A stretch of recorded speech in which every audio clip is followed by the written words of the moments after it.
Bună ziua, vă salut pe toată lumea.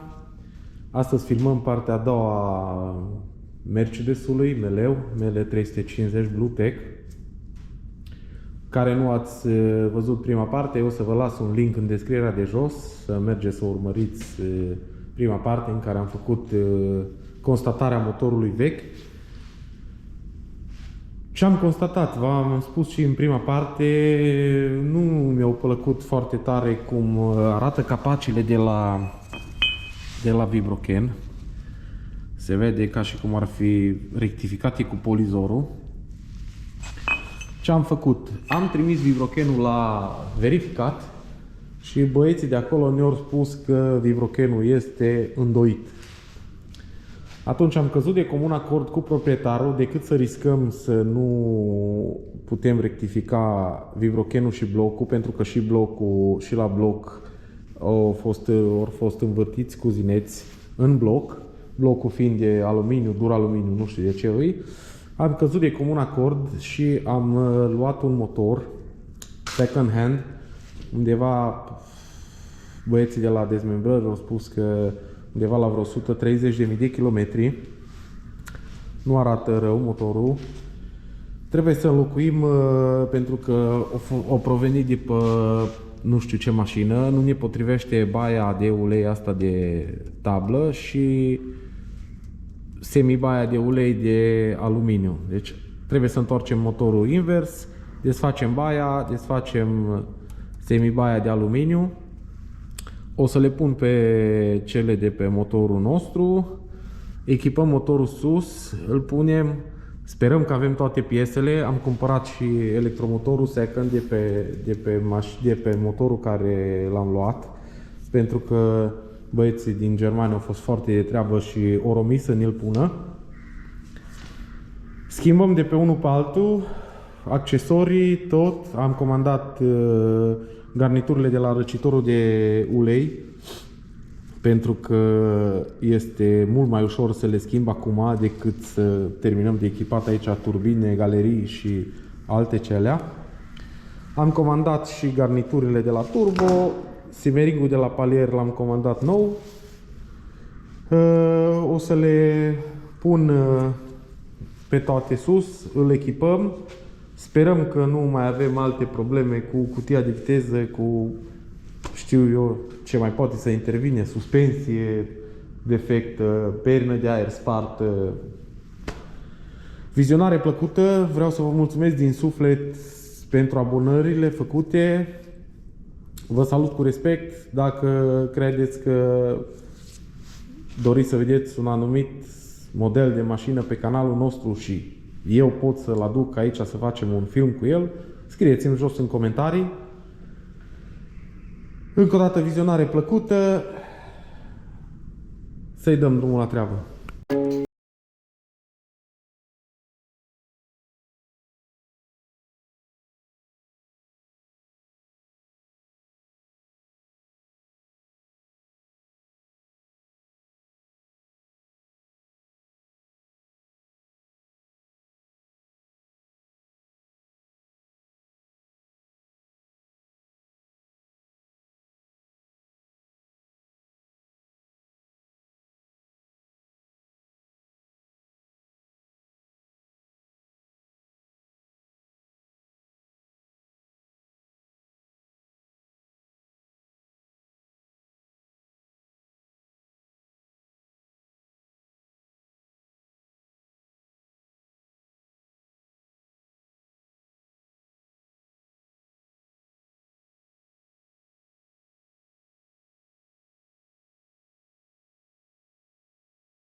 Am terminat de dezechipat motorul care a fost pe mașină și ne apucăm de montat pe motorul care o să vină în mașină. Am schimbat celebrele garnituri de la răcitorul de ulei, pentru că dacă o să avem probleme cu el să curgă după ce e montat aici tot, o să avem foarte multă treabă să-l desfacem și am spus că dacă pentru 13 lei bucata la garnitură nu merită riscul, montăm motorul complet, îl prindem și de cutia de viteză și pe urmă îl băgăm în mașină să vedem dacă ne mai rezervă ceva surprize merge.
Am terminat echiparea motorului, care a durat ceva timp. L-am montat, l-am pus instalația electrică, am pus toate accesoriile pe dânsul, tobă de eșapament, cutie de viteză. Acum rămâne să-l băgăm în caroserie, să-l lăsăm jos, să-l prindem în caroserie și rămâneți până la finalul video să vedem dacă motorul de Mercedes pornește și funcționează corect. Am făcut o treabă bună, zic eu. Țin să vă mulțumesc abonaților. Vizionare plăcută în continuare.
Am terminat, am echipat mașina, am pus motorul sus, destul de greuț. Toate sunt la locul lor. Acum să vedem dacă pornește, merge, funcționează, nu avem erori în bord.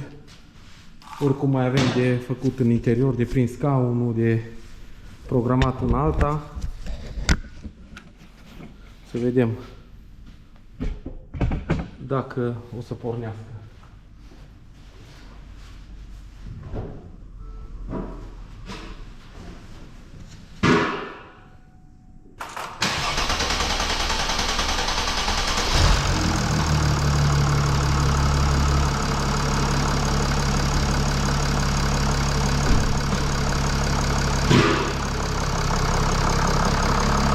Motorul a pornit relativ ușor.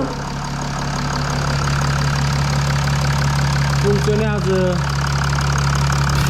cât de cât bine. Vreau să vă mulțumesc din suflet pentru abonări, pentru comenturi, pentru like-uri. Celor care nu v-ați abonat încă, dați-mi o abonare și o urmărire la canal. În fiecare zi mă strădui să fac videouri cât mai calitative. Vă mulțumesc din suflet.